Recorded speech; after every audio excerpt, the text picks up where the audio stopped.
Salve, salve, meu aluno! Professor Heitor Ferreira, seu professor de atualidades aqui da Nova Concursos, iniciando com você, meu caro aluno, mais uma semana com mais um top atualidades. Os 5 temas mais importantes das atualidades da semana no mundo do concurso, no mundo destes preparatórios, você vê aqui e agora. Mas antes de qualquer coisa, se você ainda não é inscrito em nosso canal, inscreva-se agora mesmo e ativa o sininho de notificação. Toda semana tem a nossa aula de atualidades subindo aqui para você. Segundo detalhe, se você está chegando nessa aula, saiba que não é a nossa primeira edição não, tá? Essa aqui é a 8ª edição, então tem uma playlist completinha com todos os nossos 5 temas mais importantes de atualidades da semana. Então, já fica de olho, fica atento, porque vai valer muito a pena para a sua preparação. Vamos aos trabalhos, então. Tá na tela 5 temas mais importantes de atualidades da semana, tá? Nossa 8ª edição em 2025, tá? Já fica de olho nisso aqui, porque se você não assistiu às demais, assista, vai valer muito a pena. Eu sou o professor Heitor Ferreira, se você ainda não me acompanha, é só seguir o @pergunta pro Heitor. Agora, o nosso primeiro tema. Lembrando, dos 5, eu começo pelo quinto mais relevante, venho para o quarto, chego no terceiro, desembarco no segundo, até chegar no tema, que é o nosso chamado top tema. Então, do quinto ao primeiro, o primeiro é o mais relevante, então fica comigo. Primeiro tema, o nosso top 5 da semana. PIB do Brasil cresce 1,4% no primeiro trimestre de 2025, impulsionado por safra agrícola recorde. Ó, quando eu falo de safra agrícola, eu estou falando dos commodities. Os commodities agrícolas puxando mais uma vez o PIB do Brasil para uma elevação. Não foi a elevação no nível esperado, mas é algo muito positivo, tá? Diga-se de passagem. O produto interno bruto do Brasil registrou a expansão de 1,4% no primeiro trimestre de 25, em comparação com o trimestre anterior, segundo os dados divulgados pelo nosso querido IBGE. Na sexta-feira, 30 de maio, embora o resultado tenha ficado levemente abaixo da expectativa do mercado, que projetava uma alta de 1,5%, ele representa lembra disso, aceleração significativa frente ao desempenho do último trimestre de 2024, quando o crescimento foi revisado para 0,1%, abaixo do 0,2% divulgado. Professor, o que nós temos aqui? Né? Obviamente, a economia dando alguns sinais de elevação. Só que há um detalhe aqui, né? Estes sinais de elevação estão ligados muito ao nosso chamado agronegócio. Então, mais uma vez, eu tenho o setor agrícola, o setor pecuário do Brasil, puxando o nosso PIB, né? Então eu tenho que ficar atento nesta base, eu tenho que ficar de olho nisso, tá? Essa estrutura vai reverberar impactos importantes para a nossa economia. Segundo tema, o nosso top 4 da semana, tá na tela. União Europeia e países europeus intensificam críticas a Israel por ofensiva militar em Gaza. Vamos lá. Novamente, Israel vem sofrendo críticas internacionais. Professor, estas críticas internacionais são impactantes, né? Sim, são extremamente impactantes e, claro, reverberam, né, muito desta logística, muito dessa seara de direitos humanos. Vale ressaltar que, recentemente, Israel, de Benjamin Netanyahu, deixou, né, o Conselho de Direitos Humanos da ONU. Então, cada vez que a gente observa a expansão da incursiva militar de Israel em Gaza, a gente vai acompanhando, a gente vai visualizando o aumento destas tensões e o aumento das críticas sobre o governo de Benjamin Netanyahu. Agora, mais uma vez, esta onda de ataques vai reverberar impactos. Nesta linha, eu avanço. Nos últimos dias, a União Europeia e mais de uma dezena de países europeus elevaram o tom de suas declarações públicas em relação às ações de Israel na faixa de Gaza, em meio à intensificação das operações militares na região. Professor, o que está acontecendo? Obviamente, o aumento dos ataques, tá? Este processo, eu sempre gosto de lembrar, ele foi iniciado em 7 de outubro de 2023 e a gente continua com essa cruzada de Israel contra o Hamas e outras células terroristas na região.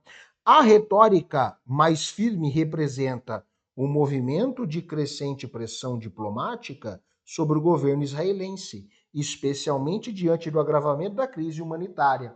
E aí, este cenário, ele é impactante e vem num combo. Qual é o combo? Só para que você entenda. Eu tenho a discussão por parte da ONU da formação de um Estado palestino e está tramitando. Então, este quadro de violência no Oriente Médio chegou ao ápice. Agora precisa ser resolvido e a tendência é que estes países de grande referência e força geopolítica pressionem cada vez mais Benjamin Netanyahu e Israel para findar este processo. Vamos então ao nosso top 3, o terceiro tema mais importante da semana. Rússia acusa a Alemanha de envolvimento direto na guerra ao anunciar parceria militar com a Ucrânia. Então perceba, a Alemanha ampliando seus laços com a defesa da Ucrânia. Professor, este quadro ele é preocupante, né? Muito, porque a Alemanha faz parte da organização do Tratado do Atlântico Norte. Então, este elemento vai reverberar alguns problemas, tá? E isso pode trazer uma preocupação muito grande para um avanço estrutural deste conflito, o que ninguém quer.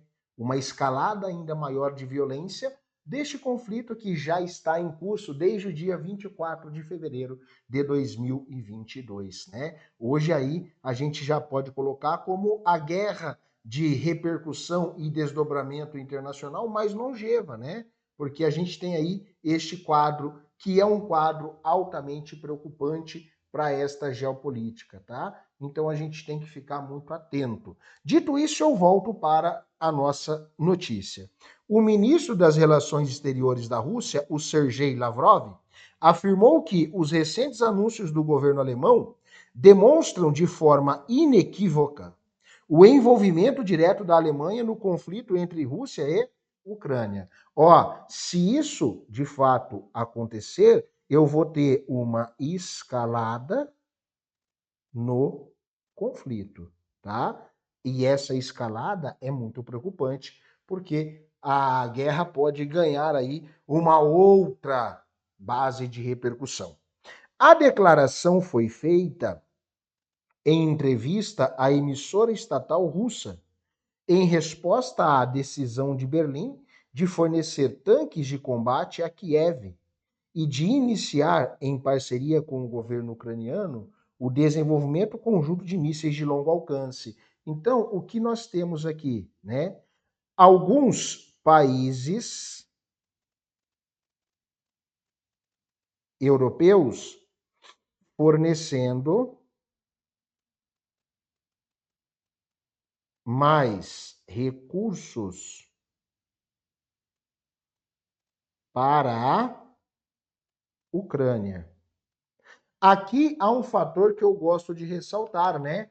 Nós temos a Coreia do Norte lutando nesta guerra já há um bom tempo, né? Defendendo ali o exército russo. Aí agora, quando alguns países do continente europeu aumentam a sua manifestação de apoio e de estrutura, né, para ajudar a Ucrânia, vem o Sergei Lavrov, né, jogando duro com a União Europeia, dizendo que eles estão entrando na guerra, mas este processo já está acontecendo, né? Mas há uma tensão aí, porque pode ocorrer uma escalada e isso seria muito ruim, tá? Nessa linha, eu quero avançar. Próximo tema, o top 2. Professor, top 2 tem Brasil na pauta? Tem. A CONIB, a nossa Confederação Israelita do Brasil, acusa o presidente Luiz Inácio Lula da Silva de discurso antissemita após críticas à ofensiva israelense em Gaza. Bom, vamos lá. A Confederação Israelita do Brasil, ela está muito preocupada porque nós estamos vivenciando um aumento dos ataques, né, contra israelenses no mundo todo. Eu vou exemplificar aqui, fazendo um blend da informação, como os ataques contra a comunidade judaica nos Estados Unidos, recentes, né, da semana passada também. E aí, o presidente Lula, ao criticar duramente, no domingo, 1º de junho, em um evento político, esta ofensiva de Israel, em nota oficial, a CONIB acusou o chefe do executivo de adotar uma retórica antissemita e de buscar criar problemas com a comunidade judaica ao se referir à guerra em Gaza como um genocídio. Vamos destacar um aspecto, tá? Segundo a Organização das Nações Unidas, tá? Eu tenho o pior índice de violência contra judeus, o pior índice de antissemitismo da história mundial pós-Holocausto nazista. Então, quando a CONIB vem a público e faz esta expansão e traz este ataque, a CONIB vai dizer que as falas do presidente Lula é irresponsável e destrutiva. Por quê? Quando um líder do executivo começa a tratar o termo genocídio, né, isso acaba fomentando e ajudando numa retórica de enfrentamento e de perseguição aos judeus que estão no nosso país. Vale ressaltar que, nos últimos 2 anos, o crescimento dos ataques antissemitas no país é alarmante. Então, temos um ponto de preocupação, não só no Brasil, mas em escala global, tá? E não é só o presidente Lula que está manifestando-se contra a ofensiva, tá? Vários países da Europa também. É que a CONIB traça esta linha, né? Quando o presidente trabalha o termo de genocídio, né? Isso aí é bem preocupante. E para fechar, o nosso top 1 da semana, que já está na tela. Trump acusa a China de violar acordo tarifário e negociações comerciais esfriam. Olha isso. O ex-presidente dos Estados Unidos, né? E agora novo presidente, porque ele volta em 2025, lembre-se disso, acusou a China de não cumprir os compromissos firmados em um acordo tarifário com Washington, em publicação em sua rede social, né? A Truth Social. Trump declarou que a China, talvez sem surpresa para alguns, violou totalmente o seu acordo com os Estados Unidos. Então, perceba, o presidente Donald Trump, né, vai evidenciar isso aqui para gente, né? Desde a sua retomada em 2025, o que a gente está observando? O aumento do protecionismo, tá? Com tarifas sendo interpostas em quase todo o globo terrestre. E agora ele faz este ataque à China. A acusação ocorre em meio ao enfraquecimento das negociações comerciais entre as duas maiores economias do mundo. Segundo o secretário do Tesouro dos Estados Unidos, o Scott Bessent, as tratativas entre os dois países estão um pouco paradas e a retomada de um acordo significativo dependerá de uma intervenção direta entre Trump e o presidente chinês, o Xi Jinping. Professor, então quer dizer que esta questão geopolítica está reverberando muito nessas relações? Sim. Os tarifaços do Trump e a resposta da China têm impactado muito e travado essas negociações, o que é preocupante para toda a economia global. Show de bola! Bate aquele print agora. Printou? Marca aqui o arroba Nova Concursos, o arroba Pergunta pro Heitor, posta você estudando comigo e um detalhe, se você gostou do vídeo, deixa o seu like, se você ainda não compartilhou o nosso evento, compartilhe ele e se inscreva no nosso canal e ativa o sininho de notificação. Essa é a 8ª edição do nosso Top Atualidades da Semana, tem uma playlist com todos os demais vídeos, assista, vai valer a pena para você criar este resumo. Um grande abraço e a gente se vê na próxima segunda. Tchau, tchau, meu aluno. Até a próxima!